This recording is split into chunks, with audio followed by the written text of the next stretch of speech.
Budget 2022 present हो चुका है। आज है 1 फरवरी और अब बजट की कंटिन्यूअस वीडियोस आपको हमारे चैनल पे मिलेंगी। जो भी रिलेवेंट एंड इंपॉर्टेंट अपडेट्स हैं, चाहे वो इनकम टैक्स के हैं, जीएसटी के हैं या जो भी अपडेटेड है, जो भी रिलेवेंट अपडेट्स हैं वो आपको मिलते रहेंगे। तो मेक श्योर सब्सक्राइब के बटन पे क्लिक करके रखें और बेल आइकन को प्रेस कर लें। आज ये वीडियो पूरी रहेगी detailed on new return which is updated return. बहुत ही इंपॉर्टेंट होने वाली है ये रिटर्न और एक ट्विस्ट के साथ आई है। तो मेक श्योर वीडियो को एंड तक देखें, अच्छी लगे तो लाइक कर देना। और वीडियो थोड़ी सी लंबी रहेगी क्योंकि डिटेल में डिस्कशन कर रही हूँ। आपके वो पॉइंट्स भी क्लियर हो जाएंगे जो शायद अभी तक आपको शॉर्ट्स सुनने में या किसी से ब्रीफली सुनने में अंडरस्टैंड नहीं हो पाए होंगे। चलिए जानते हैं क्या है वो चेंज, क्या है ये updated return. On the website studybuddy.com और यहाँ हमारे प्रोफेशनल कोर्सेज अवेलेबल हैं जैसे कि इनकम टैक्स का course, GST, income tax plus GST, 99C and automation of balance sheet. जिस भी कोर्स में आप इंटरेस्टेड हो, लिंक वीडियो के डिस्क्रिप्शन में है, क्लिक करिए, उसे रीड करिए और आप उसमें ज्वाइन कर सकते हैं। इन सभी के बारे में डिटेल में डिस्कशन करेंगे वीडियो के एंड में। तो ये है प्रोविजन जो यहाँ मैंने ओपन किया हुआ है, provision for filing of updated return. इसी को हम पूरा समझेंगे। अब सबसे पहले तो आप सभी के माइंड में क्वेश्चन होगा कि मैं किस सोर्स से ये इंफॉर्मेशन आपको दे रही हूँ, वो सोर्स जान लीजिए। मैंने यहाँ पे ओपन करी है वेबसाइट indiabudget.gov.in। यहाँ पे बजट के डॉक्यूमेंट्स अवेलेबल है बजट 2022 के। इसमें आपको मिलता है एक memorandum explaining the provision of the finance bill. इससे मैंने ये प्रोविजन आपके सामने रखा है और यहीं से एक्सप्लेन कर रही हूँ। वैसे जो बजट के डॉक्यूमेंट्स हैं जैसे कि फाइनेंस बिल, बजट की हाइलाइट्स, मेमोरेंडम, वो मैं ऑलरेडी अपने टेलीग्राम चैनल पे भी शेयर कर चुकी हूँ। आप टेलीग्राम पे जाइए, सीए गुरुजी सर्च करिए। हमारे टेलीग्राम चैनल पे हम अपडेट शेयर करते हैं क्विकली, तो मेक श्योर टेलीग्राम चैनल को ज्वाइन जरूर कर लीजिएगा। रिटर्न का कंसेप्ट क्यों लाया गया है, इसको समझने से पहले यहाँ पे सेक्शन 139 को ब्रीफ किया है, क्योंकि किसी भी चीज को लाने से पहले क्या उसका मोटिव है, किन सेक्शन से वो रिलेट करता है, वो आपको पता होना चाहिए। तो सेक्शन 139 है filing of income tax return. इसका सबसे पहला सबसेक्शन है 1, जो बताता है ITR filing till due date, यानी ड्यू डेट इसमें स्पेसिफाई की हुई है जो यहाँ पे आप स्क्रीन पे देख सकते हैं। जो है एसएससी हुई कंपनी और a person whose accounts are required to be audited, उनकी ड्यू डेट होती है 31st assessment year. Section 92E के अंदर होती है 30th नवंबर, और एनी अदर केस में हमारी जो ड्यू डेट होती है वो होती है 31st July of the assessment year, that you all know. ठीक है, देन यहाँ पे सेक्शन 139(4) की बात की गई है। मैं आपको बड़ा ब्रीफली और सिंपल लैंग्वेज में बता रही हूँ। 139(4) बिलेटेड रिटर्न की बात करता है, यानी ड्यू डेट मिस कर दिया आपने तो आप एक पर्टिकुलर डेट तक बिलेटेड रिटर्न फाइल कर सकते हो। और अगर आपने रिटर्न फाइल कर दी है पर उसमें कोई करेक्शन है तो आप एक और रिटर्न फाइल कर सकते हो, रिवाइज रिटर्न। ये हमारा बेसिक सेक्शन 139 बोलता है। आप सभी को ऑलरेडी इसका आइडिया भी होगा, अदरवाइज मैंने ब्रीफ में एक्सप्लेन कर दिया। जानते हैं आगे क्या है। देन क्या था, एक प्रपोजल आया गवर्नमेंट के पास एक न्यू प्रोविजन के लिए, सेक्शन 139।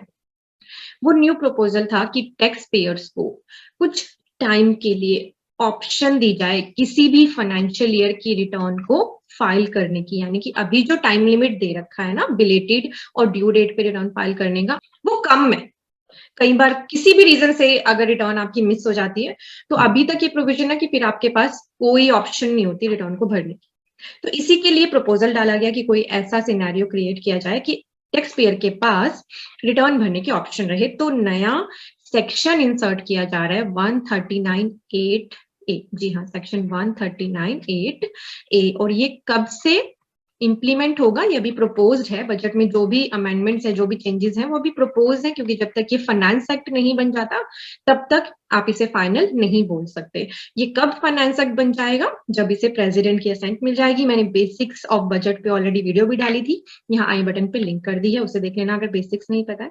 तो ये जो अमेंडमेंट है ये कब से प्रपोज है, 1 अप्रैल 2022 से ये एप्लीकेबल हो जाएगी।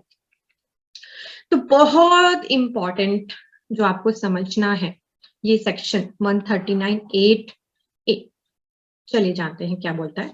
This section provided that any person whether or not he has furnished a return, कोई भी पर्सन जिसने चाहे अपनी इनकम टैक्स रिटर्न भर दी है या नहीं भरी है, दिस इज वेरी इंपॉर्टेंट कि अगर आपने मिस कर दी है रिटर्न तब भी ये सेक्शन आपके लिए वर्क करेगा।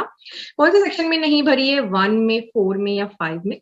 For an assessment year may furnish an updated return of his income for the previous year relevant to such assessment year within time limit आ रही है यहाँ पे अब सेक्शन 139(8)(a) की टाइम लिमिट कब तक भर पाओगे आप किसी भी असेसमेंट ईयर के लिए विद इन ये है नोट करिए 24 months within 24 months from the end of the assessment year assessment year के खत्म होने के 24 महीने तक किसका अपडेटेड रिटर्न फाइल करने का और किस मैनर में की जाएगी as may be prescribe time limit का एग्जांपल लेते हैं कब से एप्लीकेबिलिटी मैंने आपको बताई इसकी 1 अप्रैल 2022 से यानी कि कौन से फाइनेंशियल ईयर के लिए एप्लीकेबल होगा 2022-23 इसका असेसमेंट ईयर कौन सा होगा 2023-24 इस असेसमेंट ईयर से 24 मंथ्स क्या बनेंगे 31 मार्च 2026 तक आप ये अपडेटेड रिटर्न भर पाओगे this is the time limit मैं उम्मीद कर रही हूँ आपने करेक्टली इसे समझ लिया है नाउ अब इसे सुनते ही हम सब खुश हो गए यार 2 साल का टाइम मिल गया रिटर्न नहीं भी भरी तो मजे हो गए नहीं सुनिए टाइम लिमिट के बाद है अब ये जो प्रोपोज्ड सबसेक्शन 8A है 139 का शैल नोट अप्लाई वो कब अप्लाई नहीं होगा if updated return is a return of loss यानी आप अपडेटेड रिटर्न किस केस में भरना चाहते हो फॉर अ लॉस रिटर्न और has the effect of decreasing the total tax liability या फिर आपकी टैक्स लायबिलिटी डिक्रीज हो रही है उस केस में आप चाहते हो अपडेटेड रिटर्न भर दो ठीक है जो रिटर्न आपने ऑलरेडी भर दी किस सबसेक्शन में 1 में 4 में या 5 में तो अपडेटेड रिटर्न आप फाइल नहीं कर सकते या फिर रिजल्टेड इन रिफंड जो रिटर्न भर रहे हो उससे रिफंड आ जाएगा या फिर रिफंड में इंक्रीज हो जाएगा ड्यू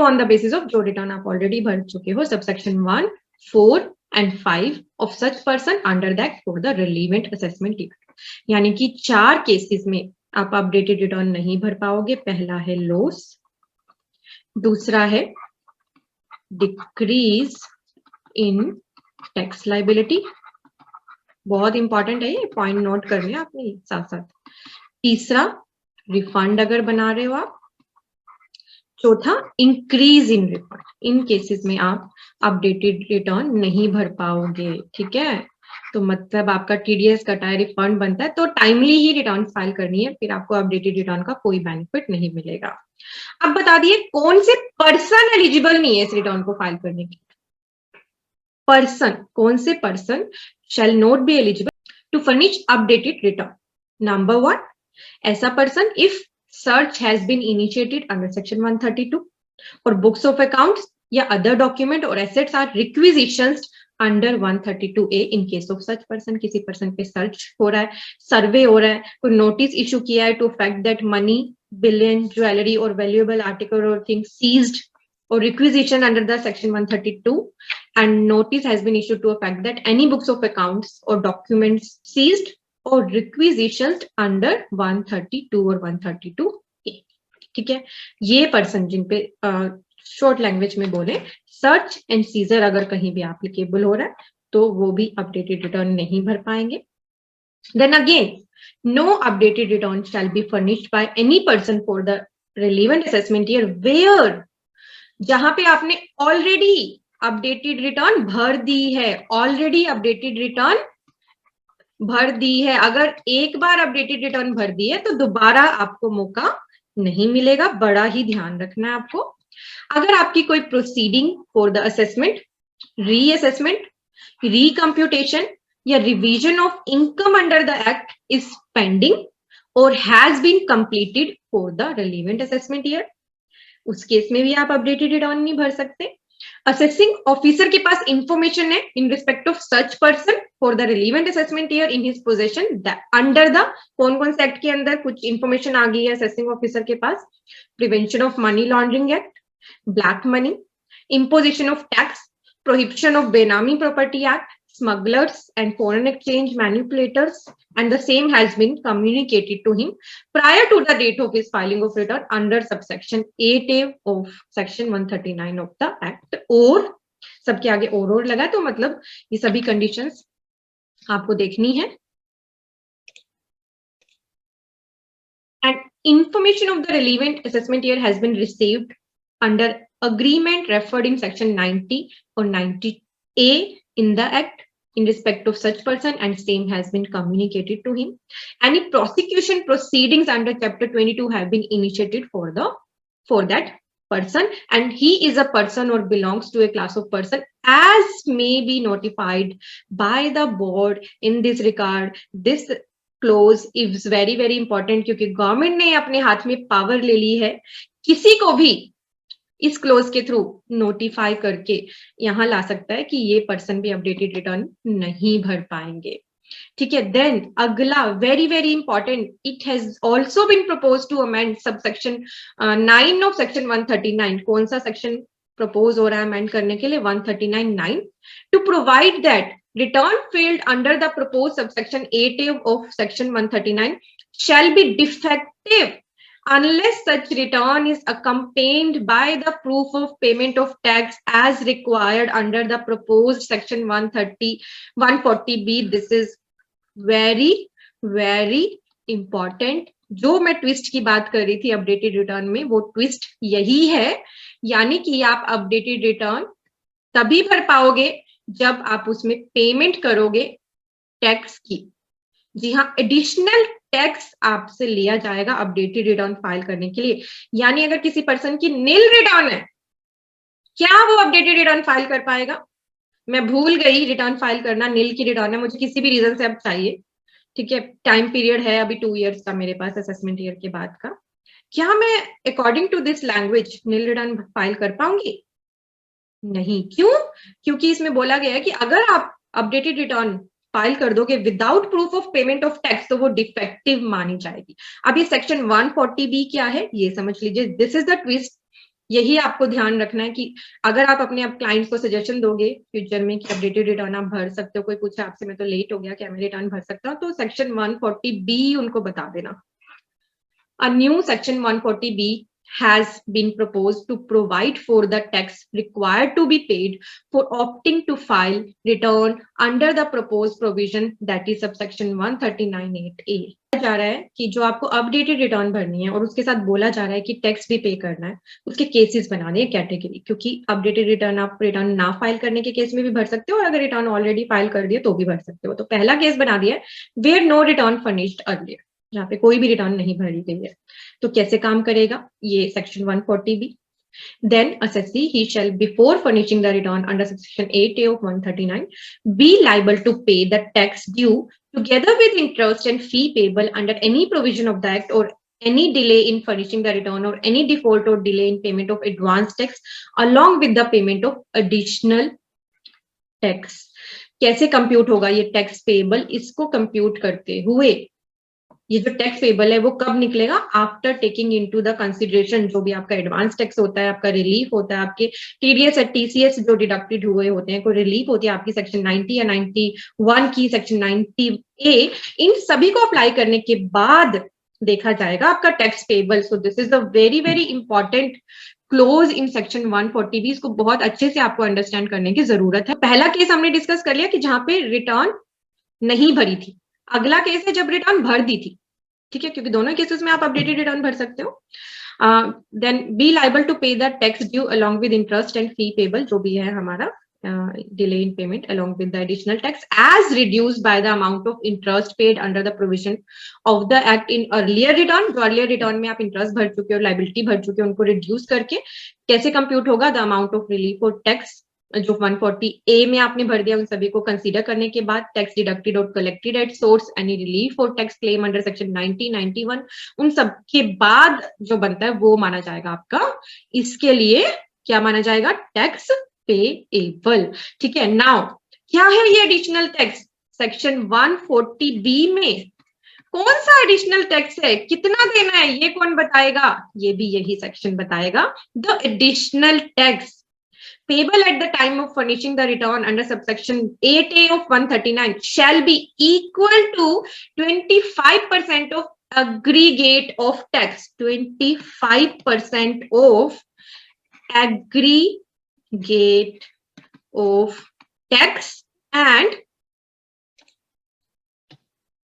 aggregate किस किस का है? Tax and interest payable as determine, जो अभी हमने 2 पैराग्राफ पढ़े 1 एंड 2, उसके हिसाब से जो टैक्स और इंटरेस्ट आया उसका 25% एडिशनल लाइबिलिटी पे करनी है if such return is furnished after expiry of time limit available in subsection 4, 5 and before completion of period of 12 months. ध्यान रखना यहाँ भी 2 चीजें, एडिशनल जो टैक्स लाइबिलिटी आपको इसमें पे करनी है ना, एडिशनल टैक्स लाइबिलिटी मैं लिख देती हूँ अंडर सेक्शन 140B, इसके भी 2 इन्होंने स्लैब बना दिए, 2 पीरियड्स बना दिए कि अप टू अगर 12 मंथ्स करते हो फाइल तो हम आपसे लेंगे 25% of aggregate of tax plus interest, और अगर 12 मंथ्स टू 24 मंथ्स करते हो तो हम आपसे लेंगे 50% additional tax liability of tax aggregate tax plus interest. So this is very very important. और इसके साथ ही फिर जो सेक्शन 234B है हमारा, सेक्शन 234A जो है हमारा, वो भी अमेंड किया जाएगा। एग्जाम्पल से समझते हैं सेक्शन 140B की जो आपकी एडिशनल टैक्स लाइबिलिटी जो आपको पे करनी है वो कैसे बनेगी। 2 केसेस में समझते हैं। जब कोई रिटर्न फाइल नहीं करी, नो रिटर्न, आपने अपनी कंप्यूटेशन बना ली, आपका टैक्स बना 50,000, इसमें आपका TDS डिडक्ट हुआ था 30,000, बैलेंस रह गया आपका 20,000। ठीक है, यहाँ पे हम इसको मान रहे हैं फाइनेंशियल ईयर 2022-23 की, इसका असेसमेंट ईयर रहेगा 2023-24, और जो ये आप रिटर्न भर रहे हो ना, जो रिटर्न फाइल नहीं करी थी, वो मान लेते हैं हम आप भर रहे हो 31 मार्च 2025। ठीक है, यानी कि 12 महीने के अंदर। पहला केस ये है। तो अब इस केस में आपको जो ये 20,000 का टैक्स आया है, आपका टैक्स पेबल, इसका 25% एडिशनल टैक्स लाइबिलिटी पे करना है, और इवन अगर 20,000 पे आपकी इंटरेस्ट लाइबिलिटी भी बन रही है ना, वो भी कंसीडर करनी है 25% की एडिशनल टैक्स लाइबिलिटी पे करने के लिए। अब आप कहोगे कि हमें पेमेंट कैसे करनी होगी, तो सेक्शन 140B के अंदर जो चालान होगा वो अभी जल्दी ही, जैसे ही एक्ट बन जाएगा, फाइनल हो जाएगा, तो चालान भी आई एम श्योर कि वो पोर्टल पे अवेलेबल हो जाएगा सेक्शन 140B में पेमेंट करने के लिए। वहां पे कैटेगरी आ जाएगी, जो हमारा चालान है ना अभी, उसी में एक और फर्दर नई कैटेगरी आ जाएगी। नो रिटर्न के केस में ये हो गया 12 महीने के अंदर अगर रिटर्न भर दी। अब मान लीजिए आपने ये रिटर्न भरी है 30 सितंबर 2025 तक, यानी 12 महीने के बाद, तो ये जो 25% है ना, ये 50% हो जाएगा। एडिशनल लाइबिलिटी जो है 25% के बजाय क्या हो जाएगी 50%। ये था पहला केस। अब दूसरा केस डिस्कस करते हैं, जब आपने रिटर्न ऑलरेडी फाइल कर रखी है, रिटर्न ऑलरेडी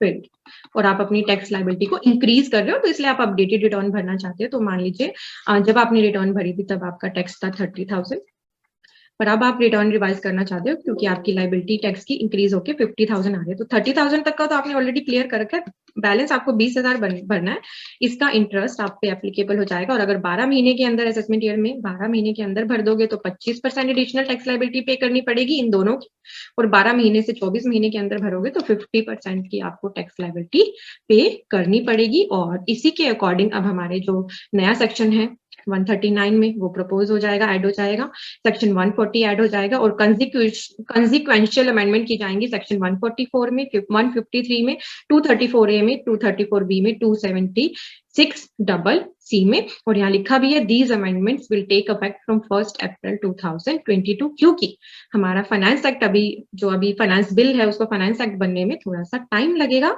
और ये एप्लीकेबल होगा 1 अप्रैल 2022 से, अगर ये फाइनेंस एक्ट में भी सेम अमेंडमेंट आ जाती है। कैसा लगा आपको ये रिलीफ अपडेटेड रिटर्न, जो नई हमारी रिटर्न आई है, न्यू अपडेटेड रिटर्न, कैसी आपको लग रही है? क्या इसकी कंसिक्वेंसेस है, क्या इसके बेनिफिट्स है? मेरे साथ कमेंट करके जरूर शेयर करिएगा, क्योंकि जो नेक्स्ट अब मेरी अपडेटेड रिटर्न पे वीडियो रहेगी वो मैं कोशिश करूंगी फाइनेंस एक्ट आने के बाद ही डालूं, और आपकी जो भी कमेंट आएंगे ना मेरे पास कि ये इसकी कंसिक्वेंसी है, ये इसके बेनिफिट्स है, वो हम फिर वहां पे भी डिस्कस करेंगे। बड़ी अच्छी सी वो रिलेवेंट सी वीडियो बन जाएगी। तो मेक श्योर अपने व्यू पॉइंट्स वीडियो के कमेंट सेक्शन में जरूर डालें। तो ये तो मैंने पर्टिकुलर अपडेटेड रिटर्न पे बनाई है वीडियो। नेक्स्ट आपको जो हमारी बजट सीरीज में वीडियो मिलेगी चेंजेस इन जीएसटी की, ठीक है, चेंजेस इन जो इनकम टैक्स के अदर चेंजेस हैं वो भी आपको मिलेंगे। तो मेक श्योर चैनल पे सब्सक्राइब करके बेल आइकन जरूर प्रेस कर लेना। वीडियो अच्छी लगी है तो लाइक और शेयर जरूर कर देना। में थोड़ी सी डिस्कशन करते हैं हमारे कोर्सेज के लिए। इनकम टैक्स का डिटेल्ड कोर्स अवेलेबल है जिसमें आपको ITR 1, 2, 3 एंड 4 फाइल करना सिखाया जाएगा नए इनकम टैक्स पोर्टल पे। जीएसटी का कंप्लीट कोर्स अवेलेबल है। जीएसटी एंड इनकम टैक्स अगर आपको दोनों ही सीखने हैं तो कॉम्बो अवेलेबल है। कॉम्बो में थोड़ी वैलिडिटी एक्स्ट्रा मिल जाती है और हमारे ज्यादातर कोर्सेज रिकॉर्डेड सेशन में रहते हैं। अगर कोई लाइव बैच आता है तो वो हम अलग से अनाउंस करते हैं। अगर आपको एनुअल रिटर्न और जीएसटी एंड 9C सीखनी है, 2021 फाइनेंशियल ईयर की लेटेस्ट अवेलेबल है। 3 घंटे का ये सेशन है, आपके सारी डाउट्स एंड क्वेरीज इसमें क्लियर हो जाएंगी। और अगर आप बहुत सारी बैलेंस शीट्स बनाते हैं तो हमारा ये पॉपुलर कोर्स लीजिए, ऑटोमेशन ऑफ बैलेंस शीट। इसमें आपको कुछ ऐसे फॉर्मूला सिखाए गए हैं जिससे आप क्विकली अपनी बैलेंस शीट्स सिर्फ 5 ही मिनट में, चाहे आप डेली बैलेंस शीट्स बना लें, ऐसा कर सकते हैं। और ओपनिंग से क्लोजिंग में मिलाना जो बहुत ही ज्यादा टास्क हो जाता है, टाइम कंज्यूमिंग, वो भी इसमें बहुत ही क्विकली करना बताया गया है। सभी कोर्सेज के लिंक वीडियो के डिस्क्रिप्शन में भी दे दिए गए हैं, या फिर आप चाहें तो studybuddy.com वेबसाइट पे आइए और यहाँ होम पेज पे जैसे ही आप वेबसाइट को ओपन करेंगे थोड़ा सा नीचे स्क्रॉल करेंगे तो यहाँ होम पेज पे आपको हमारे कोर्सेज दिख जाएंगे और फिर आप इनके यहाँ जो टैब्स हैं, बटन है, इन पे क्लिक करके इनके बारे में रीड करके और फिर इन्हें ज्वाइन कर सकते हैं। Thank you for watching everyone. Bye bye.